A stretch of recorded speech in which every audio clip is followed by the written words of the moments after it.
రెండో విషయం ఏమిటి అంటే పాపాల యొక్క స్థాయి. ఏ పాపము కబీరా గునా, ఏ పాపము సగీరా గునా. సగీరా అంటే చిన్న పాపాలు, కబీరా అంటే పెద్ద పాపాలు. చాలామంది సమాజంలో అడుగుతూ ఉంటారు, ఏమిటది, ఏమండి ఇది పెద్ద పాపమా చిన్న పాపమా, ఇది చెయ్యొచ్చా చేయకూడదా అని అడుగుతుంటారు.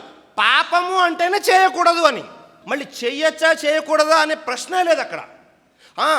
దైవప్రవక్త ముహమ్మద్ సల్లల్లాహు అలైహి వసల్లం షరియత్ పరంగా స్థాయిని ఎందుకు తెలియజేశారు? కబీరా ఏంటి, సగీరా ఏంటి అంటే కొన్ని పాపాలు ఎలా ఉంటాయంటే ఆ పాపాలు చేయడం వల్ల మీరు ఇస్లాం నుండి బయటికి వెళ్ళిపోతారు. ఉదాహరణకి షిర్క్ ఉంది, కుఫర్ ఉంది, ఇవి చేయడం వల్ల ఏమవుతుంది, ఇస్లాం నుండి బయటికి వెళ్ళిపోతారు.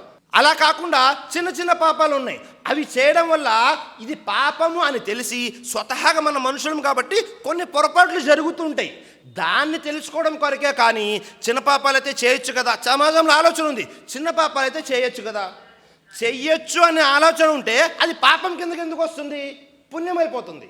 కాబట్టి స్థాయి తెలిసి ఉండాలి. కబీరా మరియు సగీరా ఈ రెండిటికి వ్యత్యాసం మనకు తెలిసి ఉండాలి. దాని యొక్క జ్ఞానము ఒకవేళ మనకి ఉంటే మనల్ని మనము పాపాల నుండి కాపాడుకోవచ్చు. లేదనుకోండి, సమాజంలో చూస్తుంటాము చాలామంది రాజకీయ నాయకులు ఏం చేస్తూ ఉంటారు, వారి ఓట్ల కోసమో లేకపోతే వేరే వారిని సంతోష పెట్టడానికి ఏం చేస్తుంటారు, కబీరా గునా చేసేస్తుంటారు, షిర్క్ చేసేస్తూ ఉంటారు. అలాగే మనలో కూడా చాలామంది స్నేహితులు ఉంటారు, ముస్లిమేతరులు ఉంటారు, అవిశ్వాసులు ఉంటారు. వారి యొక్క స్నేహంలో ఎలా మునిగిపోతారు అంటే వారికి తెలియదు మనం ఇస్లాం నుండి బయటికి వెళ్ళిపోయామని. అలాంటి పెద్ద పెద్ద పాపాలు చేసేస్తుంటారు. లేకపోతే సమాజంలో అందరు చేస్తున్నారు కదా పాపాలు, అదేమన్నా పెద్ద విషయమా అన్నట్టు ఆలోచిస్తూ ఉంటారు. ఒకవేళ స్థాయి తెలియలేదనుకోండి, మనం అందరం అనుకుంటున్నాము మేము ముస్లింలమేనండి అనే ఆలోచనలో అపోహలో ఉంటారు, కానీ ఇస్లాం నుండి బయటకు వెళ్ళిపోయి ఉంటారు. ప్రస్తుతం ఒకసారి పరిశీలించండి, మన సమాజంలో మన చుట్టుపక్కల మన బంధువులు కానీ స్నేహితులు కానీ ఎంతమంది ముస్లింలు ఉన్నారు, వారు చేసే పాపాలు ఎలా ఉన్నాయి, వారికి తెలియని కూడా తెలియదు. ఇవి ఇస్లాం నుండి బయటకు తీసుకువెళ్ళే పాపాలు, ఇవి చేస్తే మనం బయటికి వెళ్ళిపోతాము అనే ఆలోచన కూడా లేకుండా చేసేస్తుంటారు. కాబట్టి రెండో విషయము తప్పనిసరిగా గుర్తుంచుకోవాల్సింది, మనము చేస్తున్నటువంటి పాపం యొక్క స్థాయి ఏమిటో మనకు తెలిసి ఉండాలి. అలాగే మూడో విషయం అదేమిటి, పాపాల వలన ఎలాంటి నష్టాలు కలుగుతాయి, మనం చేసేటటువంటి పాపాల వలన మనకు నష్టం ఎలా కలుగుతుంది అనే విషయాలు కూడా తెలిసి ఉండాలి.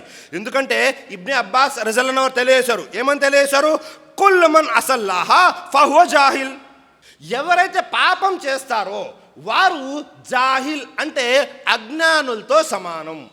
పాపం ఎవరైతే చేస్తున్నారో వారు జాహిల్తో సమానం, వారికి జ్ఞానం లేదు. ఎందుకంటే అనేక సార్లు పాపాలు చేస్తుంటాము, ఆ పాపాల వల్ల కలిగే నష్టాలు తెలియక కొంతమంది, తెలిసినా మర్చిపోయి కొంతమంది, ఒకవేళ గుర్తున్న పరధ్యానంలో ఇప్పుడు ఈ పాపం చేసేస్తున్నాం కదా తర్వాత చూసుకుందాంలే, లేకపోతే తర్వాత తౌబా చేసేసుకుందాంలే అనే ఆలోచనలు. మూడు విషయాలు, పాపం యొక్క నష్టం తెలియక, తెలిసి కూడా మర్చిపోయి, మూడోది గుర్తున్నప్పటికీ దానిని పరధ్యానం వదిలేయడం, తర్వాత చూసుకుందాంలేండి ఏముంది, పాపం చేయాలని వచ్చేసాం లోపలికి, చేసేసుకుందాం.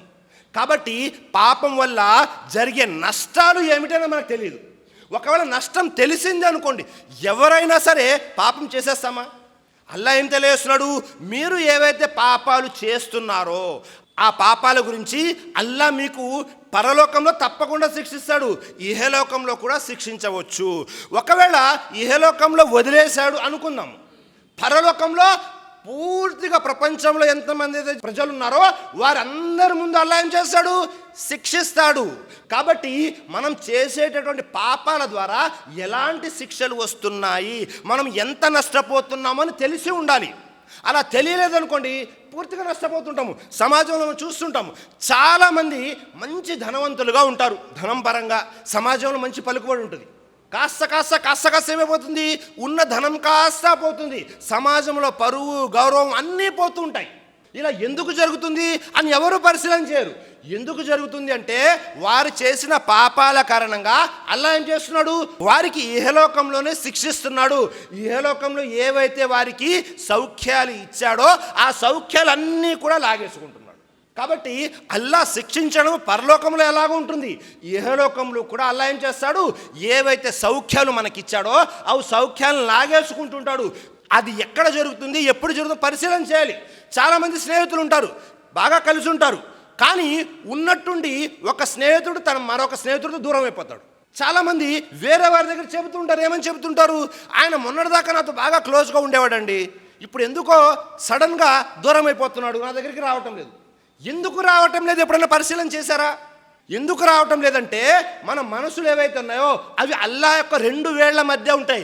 అల్లా ఎప్పుడు కావాలంటే దాన్ని తిప్పివేస్తాడు. ఒకరి మీద ప్రేమ కలగాలి అన్నా, మరొకరి మీద ద్వేషం కలగాలి అన్నా అది అల్లా చేతుల్లో ఉంటుంది. మీరు ఏవైతే పాపాలు చేస్తున్నారో ఆ పాపాల మూలంగా అల్లా ఏం చేస్తున్నాడు? మిమ్మల్ని మీ యొక్క మంచి స్నేహితులు ఎవరైతే ఉన్నారో వారి నుండి దూరం చేసేస్తున్నాడు. ఎప్పుడైతే మంచి స్నేహితులు మీకు దూరం అయిపోయారో అప్పుడు మీకు పుణ్యాలు చేయాలి అన్న ఆలోచన రాదు. పాపం నుండి మనల్ని మనం కాపాడుకోవాలన్న ఆలోచన రాదు. మనం చూస్తుంటాము, మనం ఎవరితో అయితే స్నేహం చేస్తుంటామో, ఒకవేళ మీరు మంచివారితో స్నేహం చేశారు, ఉదాహరణకి మంచివారు అంటే నమాజ్ చేసే వ్యక్తితో స్నేహం చేశారు, ఏమవుతుంది? ఆ వ్యక్తి ఎప్పుడు మిమ్మల్ని నమాజ్కి వెళ్దాం పదాన్ని మస్జిద్కి తీసుకొస్తూ ఉంటాడు. ఆ వ్యక్తి ఏం చేస్తాడు? ఎక్కడ ప్రసంగం జరిగినా పదా వెళ్ళి ప్రసంగాలు విందామని చెబుతూ ఉంటాడు. అదే మీరు పాపాలు చేసేవారితో స్నేహం చేశారు, ఏమవుతుంది? ఎప్పుడైతే మీరు పాపాలు చేసేవారితో స్నేహం చేస్తూ ఉంటారో, మనం చూస్తుంటాం సమాజంలో ఎవరైతే సిగరెట్ తాగేవారితో స్నేహం చేస్తారో వారు కూడా సిగరెట్ తాగడం అలవాటు చేసుకుంటారు.